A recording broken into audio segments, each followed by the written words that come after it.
So good morning, everybody. Welcome to the Social Housing Roundtable. Welcome to some new faces. Welcome to some familiar ones as well.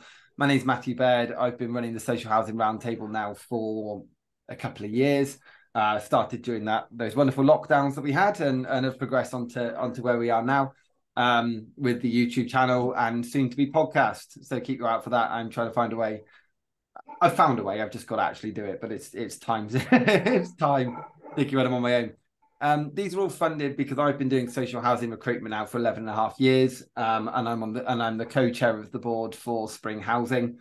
I fell in love with this sector completely accidentally a decade and a bit ago, and now recruit right up to executive level. But always wanted to find a way to give back when I set up my own business, and I set up on my own 2 and a bit years ago. So the idea was that, what can I do that maybe agencies don't? What can I go to do to kind of say, well, actually, I do care about this sector and I'm learning all the time. And I've learned more through doing these roundtables. I love it when people turn around and say to me, oh, do you actually know anything about housing? I'm like, you sit on these. And we did 50 something of them last year. You try and sit on these every week and not learn something and inadvertently always find out something new. And that brings me really nicely onto today's topic. So somehow Joe and I had never really crossed paths. And I don't really understand bear in mind the years that we've both worked. I don't either. But that's the joys of LinkedIn. And Joe came to me and was talking to me about the work that the way you're doing and the work that she's been kind of campaigning for the last number of years. And it's such a fascinating conversation. And I really wanted to make sure we could bring it to the round table, because anything and everything is welcome on these. And I think this is a topic that doesn't get talked about enough. And I'm sure Joe will probably agree. So without further adu, rather than me butcher any kind of proper introductions, I'm going to pass across to Joe to introduce yourself on the topic and start a kind of small medium-ish kind of presentation on what we're discussing today. If anyone has any questions at any time, please feel free to put them in the chat box. Obviously, feel free to introduce yourselves in the chat box as well, or use the raise hand function. I'm just making sure those all recognise they are, and I'll bring you in any time to facilitate the conversation. Without further ado, Joe, over to you, and thank you for today. Very much. And hello, everybody. It's nice to see some faces. Dave, I've not seen you for ages. How are you? I'm fine, Joe. How are you? Yeah, very good. Very good. I come with multiple roles. I'll just give you, for those of you that don't know me, a little bit of my background. So I'm a housing practitioner. I did my degree in housing so many years ago in Bristol, and have worked in the sector and then in the private sector, supporting the sector, kind of shifted from being a housing professional into IT. And all of that was kind of going very well. And then back in 2017, my wife and partner of 20 years died suddenly of undiagnosed pneumonia, which threw me into a complete curveball. I was supported by friends and family. They were amazing, but none of them had been through what I was going through. So my wife Paula was only 45 when she died. And you kind of plan your life. You don't realise how much you plan your future. And I came across a charity called Way, Widowed and Young, which I joined. It's a peer-to-peer support. And in the presentation, I will tell you a little bit about them and why I think social housing needs to kind of think about residents and staff as well. And we've got a very small staff team. I joined as a member. I say to many people, the other members sort of saved my life from a mental health perspective.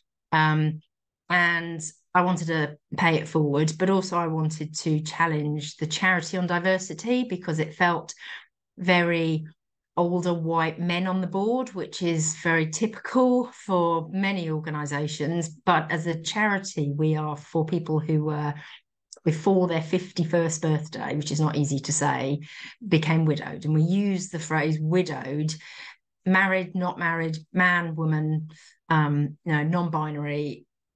It is somebody who has lost a significant other.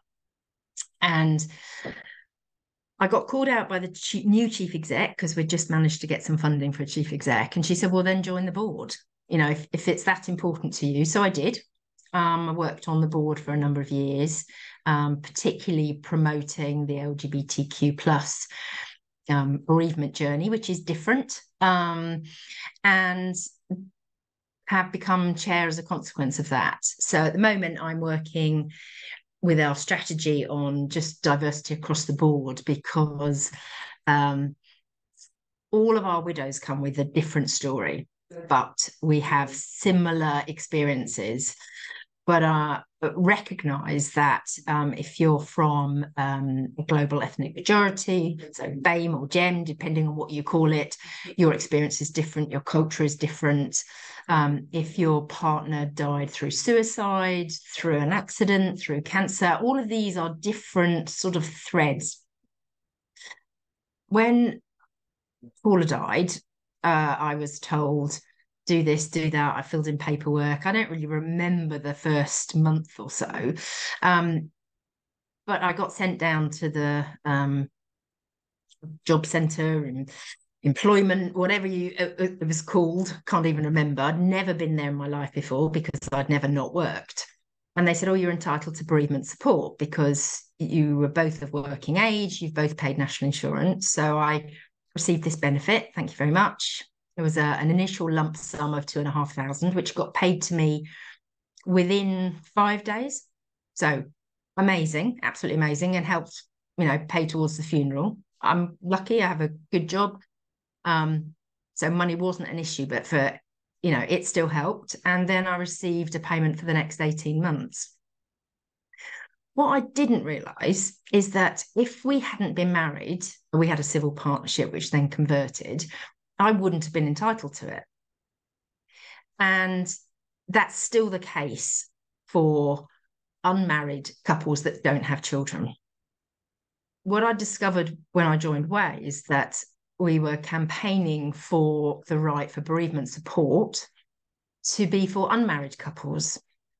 Now, the campaign lasted about 10 years, and I'll just go into my presentation. Is there any questions, anything anyone wants to ask? Am I talking too quickly? I realise there probably am. I do tend to rattle on. So really, do tell me to slow down if you want me to. It's really clear so far, Jo. Thank you. Good. And I've also got a new laptop which arrived yesterday. So I'm just playing with screens whilst I'm working out how to do this. Let me share my screen. Which one am I doing? I want to share this one. And I will go into the presentation. So, can you all see that? Thumbs ups? All good, all good. All good, perfect. So, I call this the benefit no one wants to be entitled to. I appreciate most people don't want to be entitled to a benefit, but it means that you've been through quite a trauma. And then I'm going to do a little bit of an introduction about Way, Widowed and Young. So this is just a quote from somebody that's written a blog about what it's like. But we all kind of expect an order of death. We expect our grandparents to die. And when people get older, it is deeply tragic. And when our parents die, it's incredibly sad, particularly if they're younger. But when your partner dies, your kind of future changes.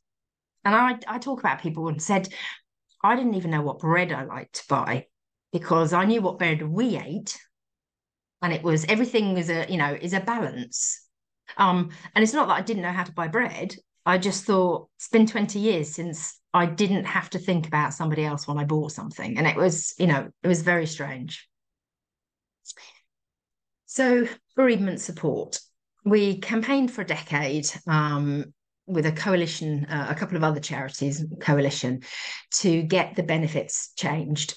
And with support of Way members, and eventually managed to do this.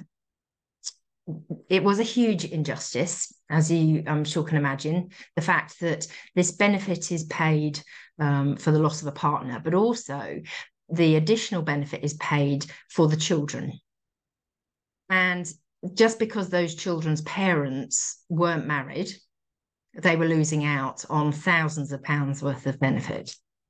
So it went through European courts, and it went through the courts, and it was agreed that it was unfair, and but the government didn't change it.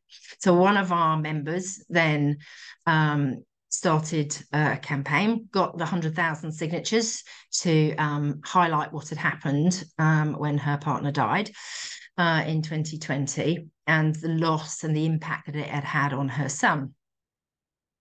Just from a stats perspective, 3.6 million people confirmed as cohabiting in 2021. So think of the number of people that haven't married. And of course, we all know that number is rising.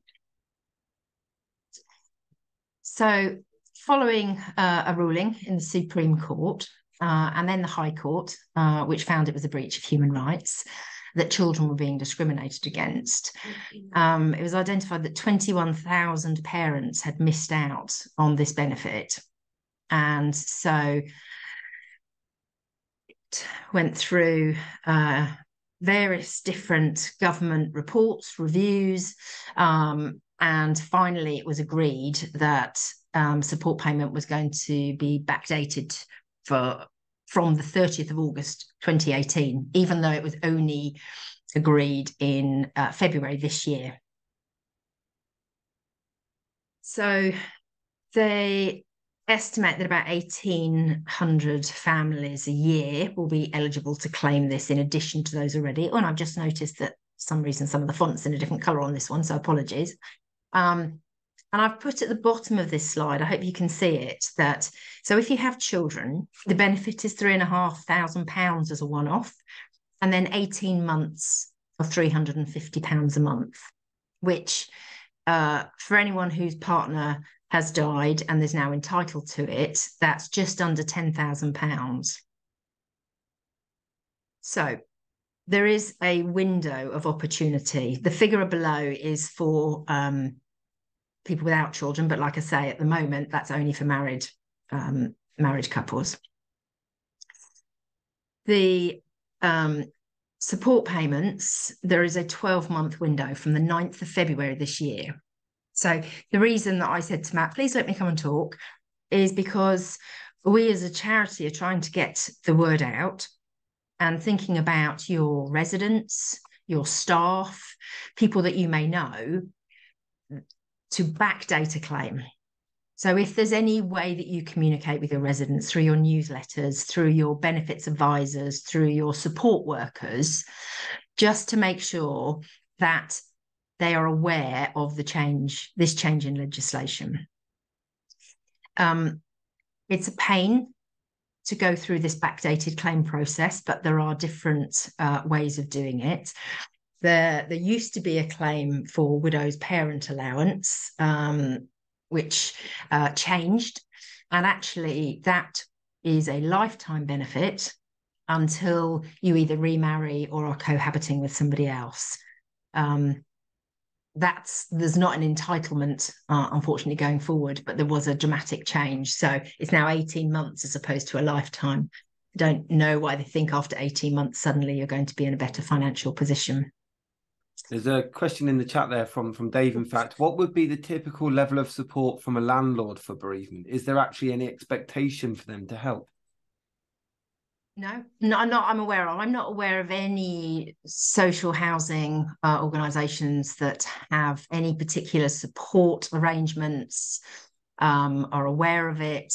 I've spoken to a lot of organisations, and I've not seen that. Not seen it at all. I don't know if anyone. I think it's a bit like knowing your tenants. I think there'll be some people who will naturally, your housing officer might check in on you more regularly, but I don't think there's a legislative fund or anything like that you can tap into as a landlord. Though I guess if you fall into arrears because of it, then inevitably some landlords might change payment plans and things like that. Unless you're getting hit by under occupancy tax, but that's a whole other thing. A message from Claire. Thank you so much for sharing your story. How did you find out about the benefit and how to claim for it? A friend has recently been widowed and I don't know if she knows about this. Yeah, so it was somewhere in the paperwork that I was given when I went to register Paula's death. There's allegedly a kind of tell it once process, where you fill out a form and it's supposed to notify all sorts of different agencies. It doesn't. It kind of picks up some of them. It doesn't register any of the health services. Every hospital is different. It included passport and driving license, but somewhere in there it said you need to go, you might be entitled to it. It's just a one-liner. And I went and did it. Now I know, and we tell any new members that join Way about the benefit and about the other support. But it is one of those benefits that you could just go, and you've got 3 months, I believe, to claim it. So yeah, it is difficult. So yes, Claire, please do pass that on. Dave, you've got your hand up. Yeah, I can just back up that one. I can't remember the name of it. The service where you give them some details. I lost my mum recently, and did that, and it was fantastic. It was very good. It only failed in one area, and that was the bank. But to be honest with you, yeah, that is an invaluable service. It saves a lot of pain and constantly having to talk to folk and reminding yourself that you've just lost a loved one. So that they really do take a lot of the pressure and pain away from you. And allows you to, I guess, Joe, it allows you to grieve, which is really important. And I think a lot of people don't get the time to do that, and it only hits them months, if not years later.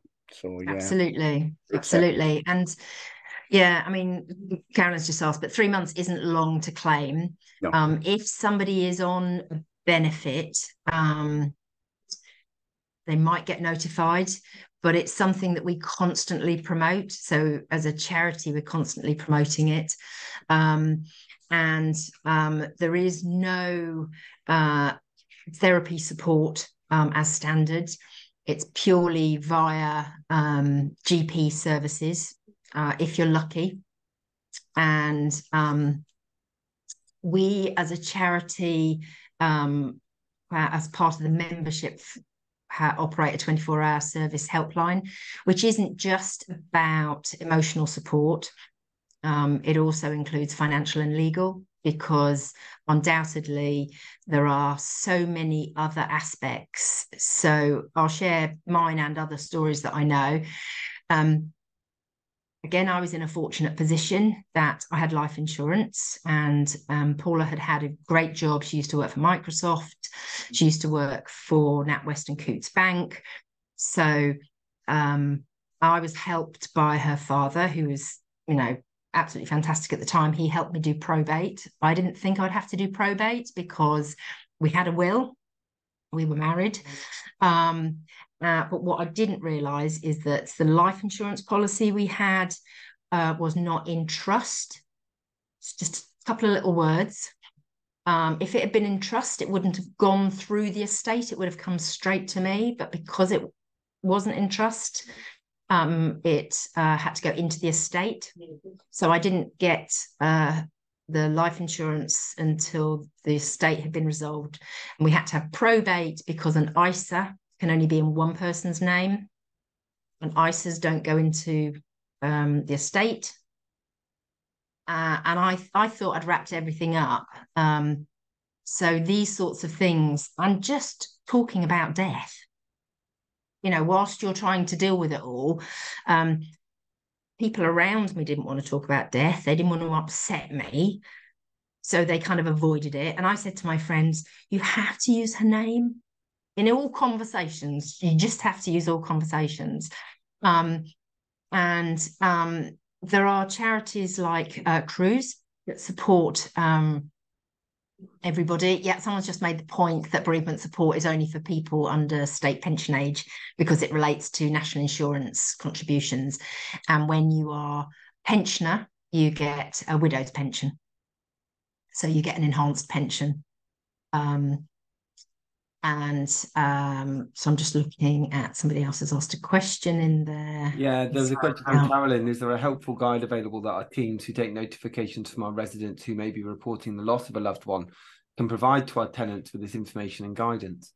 Yes, on our website, on the Way Widowed and Young website, we've got a public website which includes lots of helpful information, kind of experiences, life experiences, that kind of thing. But once someone becomes a member, they get access to a lot of other areas. We introduced, it just sounds an awful thing, a gift membership a few years ago, and we have got a couple of corporate clients that we're now working with. They've got kind of corporate membership to Way, and all of their staff get free membership. So the membership is £25 a year. It costs us about 75, so we have to do a lot of fundraising.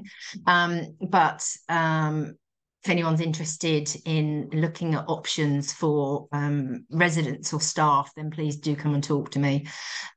We help provide bereavement policies and support for organisations on how they deal with it. We'll come and do presentations and stuff like that.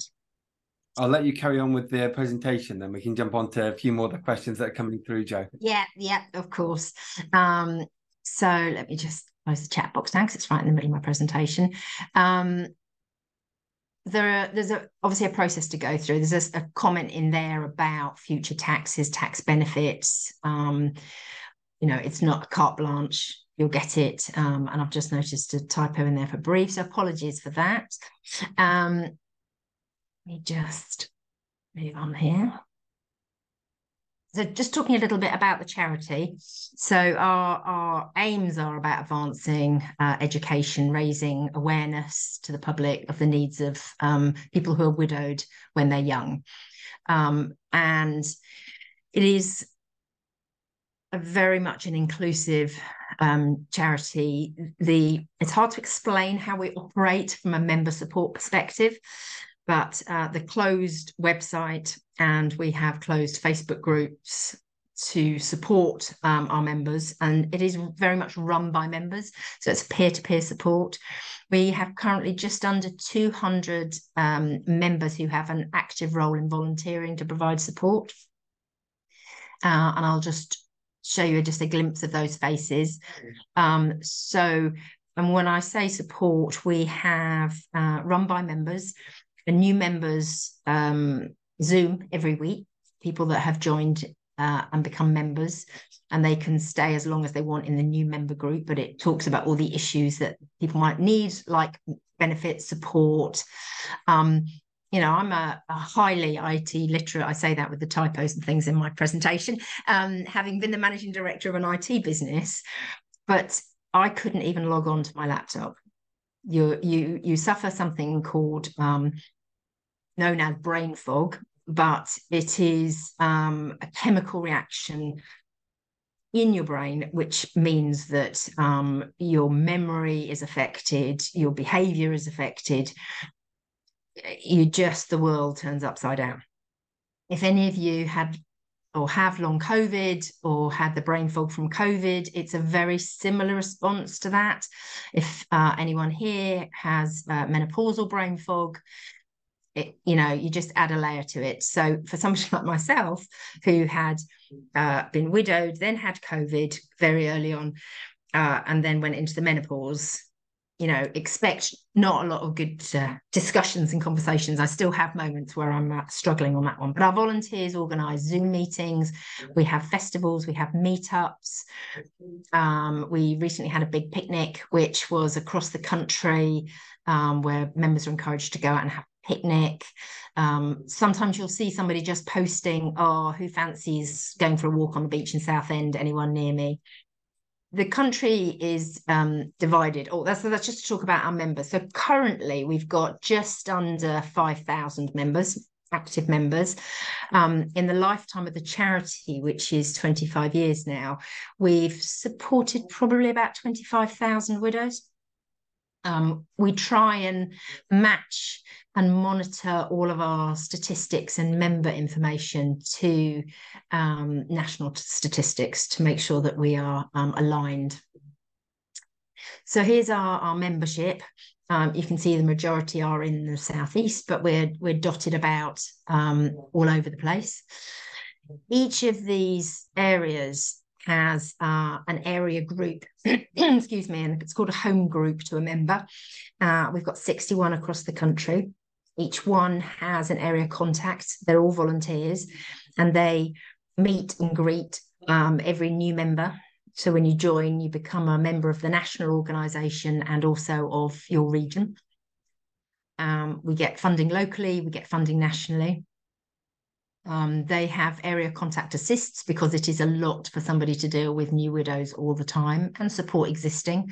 We have some people who've been members for 5-10 years. Others join for a year or two and feel that they've got what they needed and they move on.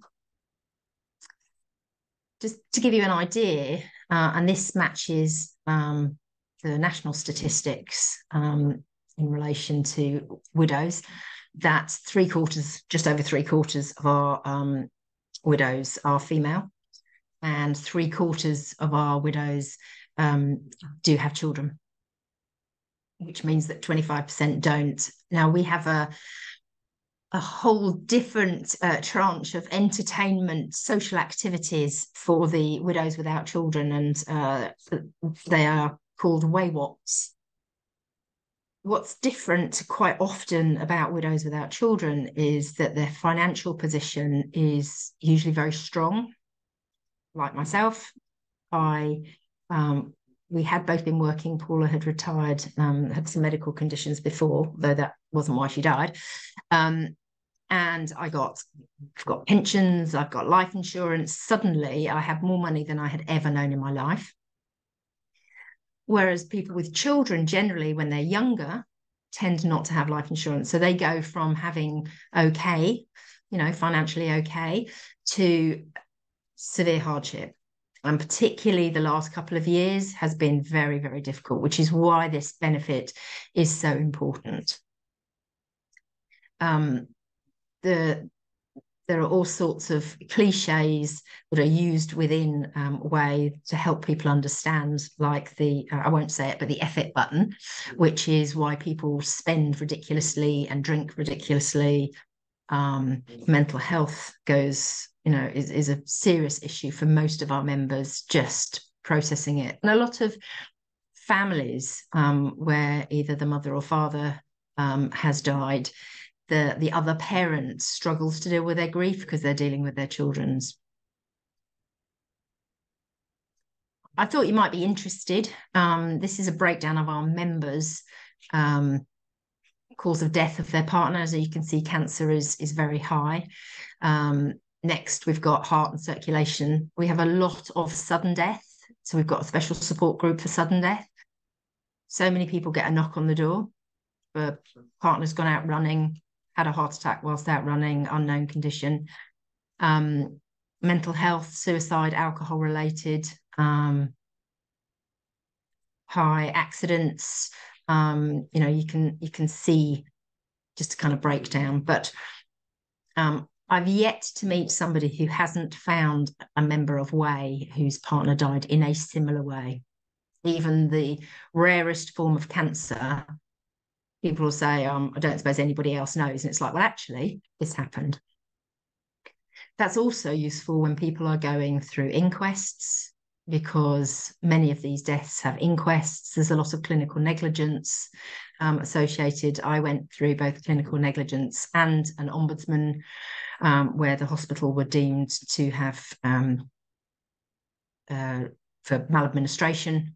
And the ombudsman found in my favour, which, I support others in that circumstance. Talked about the peer-to-peer support. In addition to the coffee time, the meetups, the national events, we also organise holidays. We don't pay for the holidays, but we do organise them, and we do organise structured payments. So taking your children away for the first time without a parent is very, very challenging, knowing how to deal with it. But also the children get support from other children. And we've recently developed a partnership with another charity that supports children who've gone through grief and going through grief. to support our members further. I know a couple of points in the chat there, particularly around the previous slide, which said that, was there any support for people going through terminal illness or a partner is in end of life care? I guess when do people tend to join Way? Is it usually after the event, or is it in the lead up to? So membership, the entitlement for membership is from the day of death. And the reason we do that is, as much as members want to support people who are going through it, their need is so great at that point that they're not able to support people before somebody has died. And also, if somebody knows that about a death, it's there's usually hospice care, which is amazing, absolutely amazing, the hospice cares. So we've reviewed this regularly, and we are asked about the age limit, about when members can join. There's lots of guidance on the website about kind of how you can deal with it. You can get access to all the information about post-death, but there's a lot of anger in grief, and it is challenging for us to manage the chat rooms and the Facebook groups, as I'm sure you can imagine, but probably have never thought about. If you're having a bad day and somebody says something in the wrong way, the reaction is sometimes explosive, and managing that and getting other members. So every Facebook group we have has 3 administrators, and there's a lot of time, and it's usually out of hours where somebody has said something. Somebody made a comment once, which I then got involved in. So as a charity, we have lots of complaint processes and grievance processes. It's about other members as well, about why, when someone dies, do they challenge their sexuality and become bisexual. And so the LGBT community went ballistic. Actually, this person was challenging their own sexuality. And we've had discussions with bisexual members who are saying the challenge of having been in a relationship with a man or a woman, and then their next relationship being someone of the opposite sex, and trying to deal with family and friends who perhaps didn't know, has been very challenging. For myself, I feel like I came out in the year that Paula died more than I had ever come out in my life. So much so that when I told someone that I was a kind of indirect colleague, they were like, "Oh, I haven't seen you for around. Where have you been?" So I said, "Oh, I've been off sick. My wife died." And their response was, "Oh, I didn't know you were gay. Not that my wife had died." People don't mean it, but they say the craziest things. Go back to the way phrases, which is calling non-widowed people as muggles, in the fact that there's this whole world that you just don't know about, and nobody wants to be on the other side, and we wouldn't wish anybody on the other side, but there's, a complication to dealing with it. So in relation to the question, do we support people prior to death? No, but there's lots of information about what you can do in preparation for and what you need to do after the death of somebody. And another point which had come up was, do you support people who've been bereaved by homicide? Yes, absolutely. Absolutely. We have a number of members whose partners were murdered in different ways. One of our members was their partner was killed in one of the London attacks.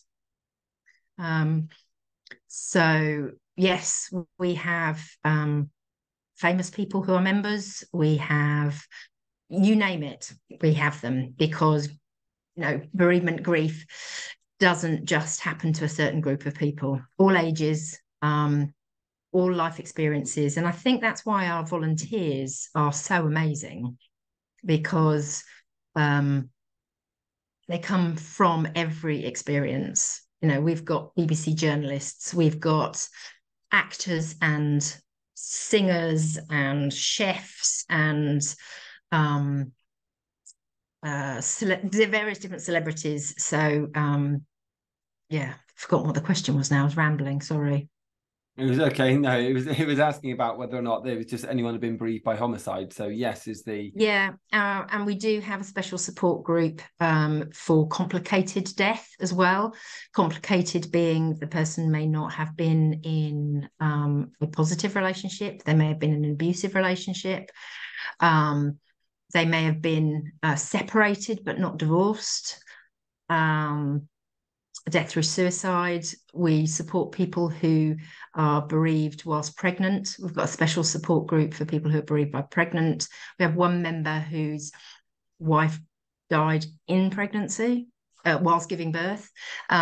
So you can just think of all the different combinations of how somebody died, and we have lots of different support groups. We also have a support group for widows who love cats, who love dogs. You know, that people find their common thing. There's a gardening support group. I guess it's refinding a community, isn't it? Yeah, it is. But knowing that this other person gets why you might be having a bad day. I'm 6 years on, and I will still have a day where I just think, Arr! and they just get it. A message there from Ellie. Do housing associations, or can housing associations get involved in the charity fundraising or volunteering? I guess that's more. I would love them to. I would absolutely love them to. We would do anything to support you to do something like that, even if it was just an event, or if there was something. Absolutely, I would love it. I would love it. Okay. So the membership for an individual member is £25 a year. Like I said, it actually costs us to support a member £75 a year.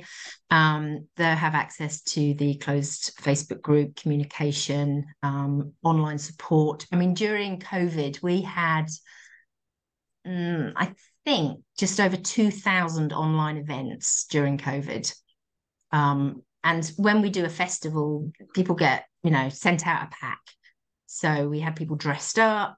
We did facials, and they got I worked with someone who does beauty treatments, and we funded a kind of £1 a member, and she sent out all these little samples and taught how people how to do facials. We did, I'm a shareholder of a cooking company called 5dinners.com. Theo Michaels is the chef, who's a friend of mine, and I got him to come on and make pizzas, and everyone cooked along, so they got the ingredients beforehand, that sort of stuff. So, you name it, I think we've probably done it. Talked about the 24-hour helpline, Facebook groups. We have newsletters. We have there are printed magazines. We still print magazines. A high number of our members find it easier sometimes to read something that is printed than something that is on a screen. And as much as we've looked at the cost savings of having it online, and we've given people the option of having it online, and in there we include all sorts of member stories, achievements, that kind of stuff. So our fundraising includes, we do the ultramarathons, we have members that climb mountains, they do Tough Mudders, cycling, swimming. We always have a couple of people in the London Marathon. We've had knitting events, craft events, all sorts. We've got the corporate side, the corporate benefit, and donations. We have our annual general meeting each year. Within our constitution says that we need to have 100 members present, which is quite unusual. We did have to do a change in COVID and get it through the Charity Commission that included hybrid online, because it didn't have hybrid online, but we actually make it into an event. It's a weekend event, and sometimes it's the first event that members come to. And we have the AGM and presentations, but then we have an afternoon of activities, wine tasting, chocolate tasting. We've had, we were up in Scotland and we had Scottish dancing. I can't remember what it's called. Sorry, Dave. Highland dancing, I'm assuming? Yeah, we did a bit of Highland dancing. We've done all sorts. We do relaxation, you name it, we do it. And then in the evening, we have a kind of dinner dance stuff, and it's very social, and people laugh a lot. which is, amazing. You get to laugh as well as cry. We use our memorial funds to fund memberships and to pay for members to attend certain events who can't afford it. You can see how many applications we've had in our memorial fund over the last 5 years, and it just goes up and up and up. We work with Irwin Mitchell, the law firm. I don't know if any of you use them.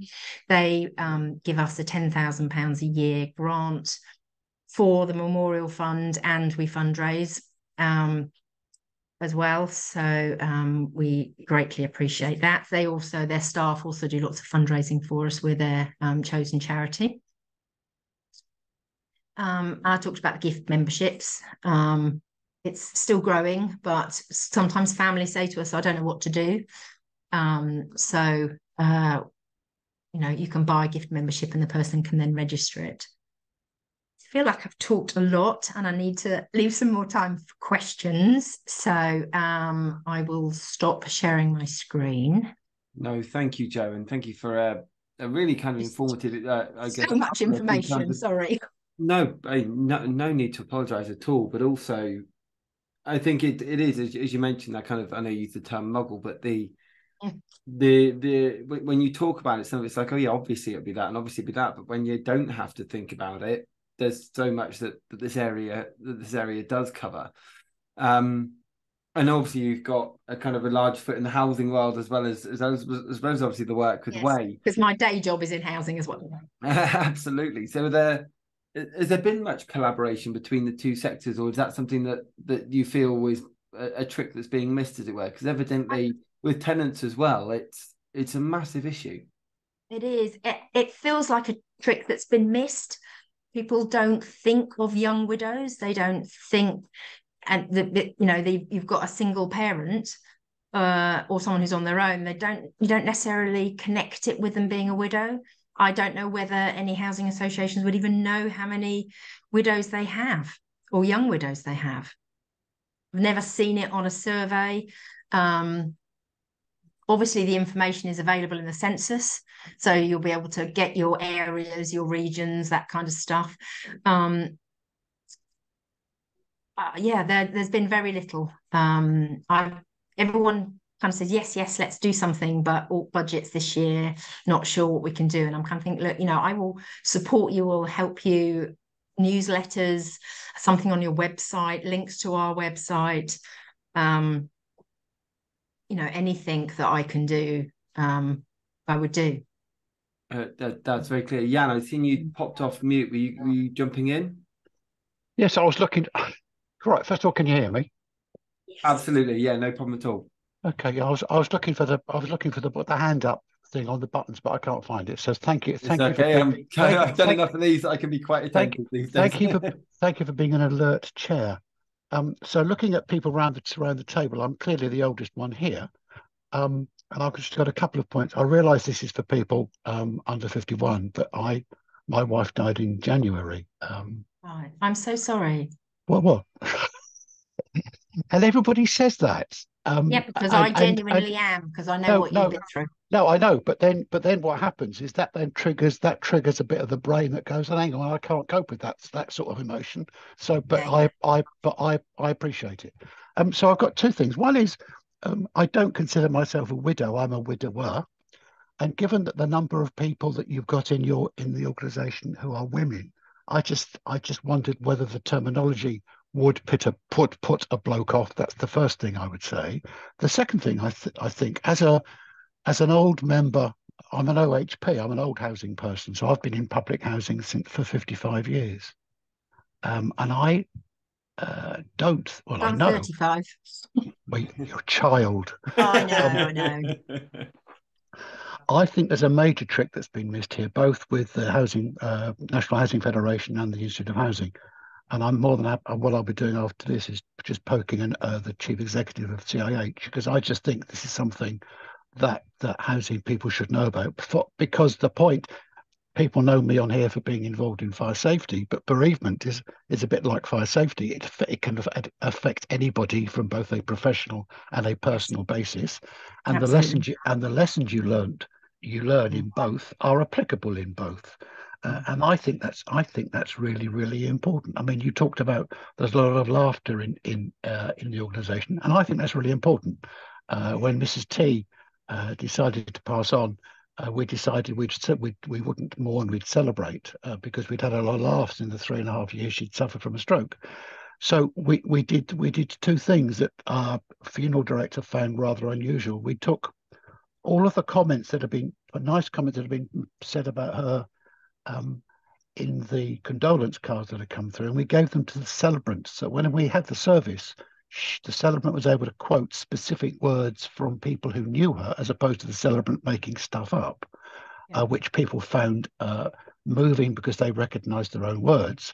And the second thing is, given the kind of the way that we are now, we copied all of the Facebook comments and all of the emails that I'd got, which was in the region of 200 or 300, so that they were available for all the people who attended the wake afterwards, so they could see everything that had been said, because we thought it was important to share the good things that are being said, as opposed to the mourn bits. And I just think that kind of it doesn't apply to everybody. I know everybody's grief is the same as illness and strokes. Everybody's is different. But I think if there is an approach from both comforters, it's a glass half full situation as opposed to a glass half empty situation, that should, if it's delivered properly, be encouraging to the person who is at the other end of the grief. And the whole nonsense about filling in forms and stuff, I had to fill in a 35-page form to get Mrs. T's carer's allowance in the first place. So I understand all the nonsense about forms. So I just think, so I'm rambling. Two things. I think NatFed and CIH need to know about this, and we will. I did get an apology today from Lara, who wanted to join us today. Actually, Lara Daly, who is president of the CIH, she's running a training course today, but she's asked me directly for the recording of today's session. So it's great. Okay, I've known Lara for a year or 3 as well. So, I've nearly finished my shoe collection. I'm also the managing director of a logistics business where we do removals. So this month, or just finished, we've been collecting shoes from everybody that we've moved, and we have boxes and boxes of them. So yeah. Well, as a member of the Institute. Fine. Well, I've got boxes and boxes of Mrs. T shoes that I've yet to do something with. But anyway, that's by the by. So those are the two main things I'll add as a result of this morning session. And thank you, Joe, for the words. Thank you, Jan. My pleasure. A couple of things to feed back to you on is that whilst Way is for members who are 50 and under the 51st birthday, some members of Way went on to create an organisation. It's not a charity, called Way Up, for people who have either come through Way and feel that they've dealt with their grief, or they were too old to join Way. And it is purely a social thing. This isn't to meet people. This is to socialise and to be around. And I have one of my friend's sisters is a member, and she meets up and they go for coffee, they go for walk, and they just get each other. So there is Way Up. It's not a charity. And last year, and repeated again this year, I worked with a number of individuals and media companies to create something called Celebration Day. And I will send the links to Matt, and maybe you can send them out. So if you look up celebrationday.com, I think it is. I did a video last year, and Judy Dench and I this year have worked with the National Trust, who are planting trees on behalf of our loved ones, because you can buy a tree and plant it. They're creating a new forest. You can't go and see the tree. You don't actually get to plant it, but they're creating a new forest. And the day is all about celebration, because so much of death is about grief and pain, that to have a national day of celebration where you can celebrate the one that you love is really important. And Matt said to me before we started, is there anything that's off topic? Are you okay to talk about this? I appreciate that it might be difficult. So I said, I will get a bit wobbly. And if you notice, there were a couple of times at the beginning, I did that kind of gulp bit. I always will. And as far as I'm concerned, I'm human, and that's absolutely fine.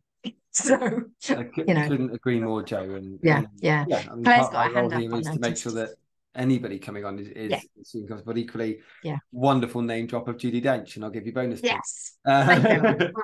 Claire, I'm going to bring you in. Thank you. Thanks, Matt. First of all, huge thank you to Jo and Jan for sharing your stories.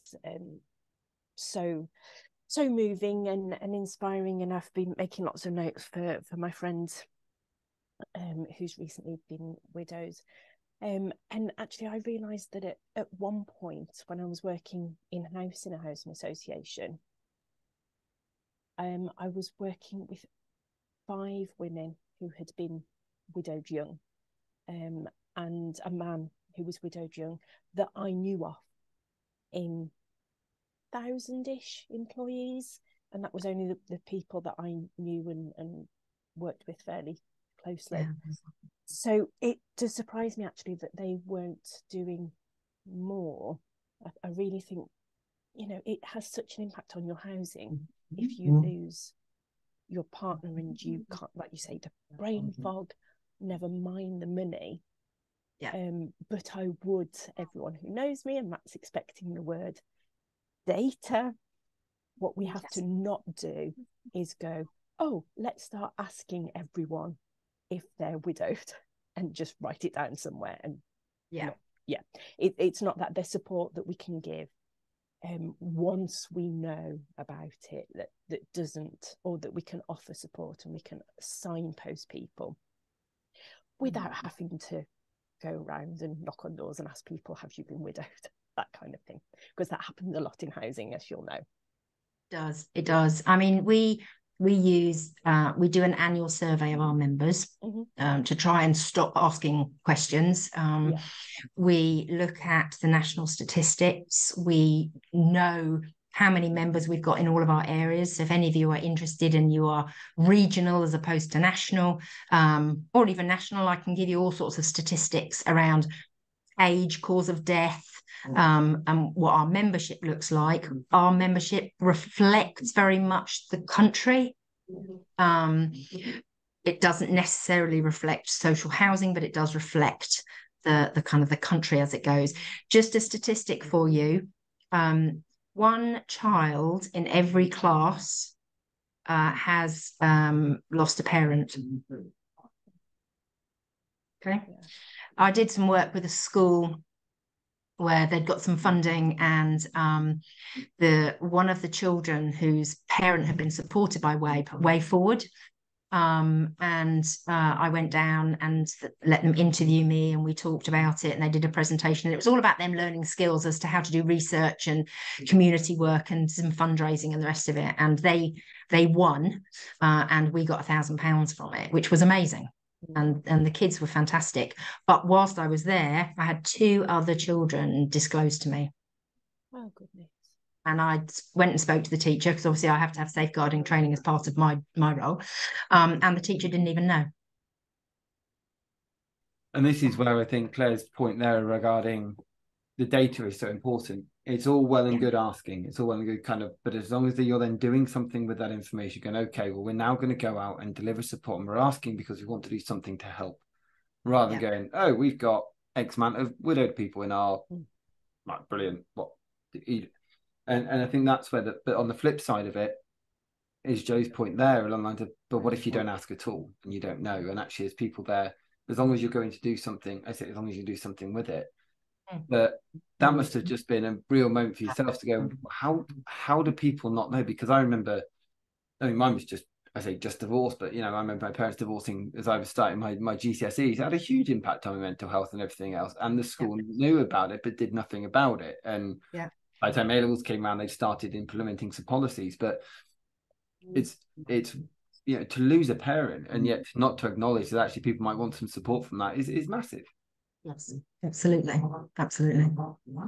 I'm aware we've got about 2-3 minutes left. Has anyone got any final questions before I kind of go to Jo for final thoughts at all? Lovely. It's one of those where I always want people, suddenly we get a whole new conversation point to start with about 90 seconds to go. Jo, thank you so much for bringing this to the table today. What's the best way? I know obviously the website's there, but what's the best way for people to, I guess, get in touch with you directly if there is anything to follow up on, or I guess the support way from a housing side? Because I think that's an area, as you say, that's really being missed. I will share my presentation with you. I'll email it over to you, and then you can share it to everybody. My contact, I will add my contact details. I mean, if you just want to forward my email with my contact details, and I'm happy to meet with anybody virtually or physically. And I'd love the opportunity. I mean, I'm a member of CIH, so happy to work with people to develop policies for their staff, for their residents, and talk about kind of putting together some kind of action plan and raising it nationally. I would love to. The benefit's really important, but the benefit's just the start. That's just a bit of money. It's that support group and everything else that goes with it. Yeah. As I say, it seems to be absolutely priceless. So I'm going to be at Housing 2023. So if you want to come say hello, please do. I'd love to actually meet you for a coffee. And that goes obviously to anybody else as well. But I think more importantly, just a huge thank you today for being so kind of open and candid with your own journey, but also for the work that's going on with Way and for bringing it to the table. Because as you say, we've got 8 months now for people who've been through this to realise it and to know about it. So I'll certainly be making sure that the roundup has that information on it. But if anybody can obviously help promote that even further, if there's anybody watching the recording back or indeed anyone in the room today, please do. Thank you, Jo. Thank you, everyone who could. I want to say thank you to everybody for coming to a session that you probably didn't know what you were really coming to. So thank you for your trust, and for Matt for organising this. I really appreciate it. Oh, you're very, very, very welcome. And there are lots of thanks coming in through the chat as well. Thank you, everybody. I will get our details of next week's roundtable tomorrow. But for now, Jo, massive thank you to you and to all the work that Way. Pleasure. Cheers. Thank you. Take care, everyone. Bye. Bye.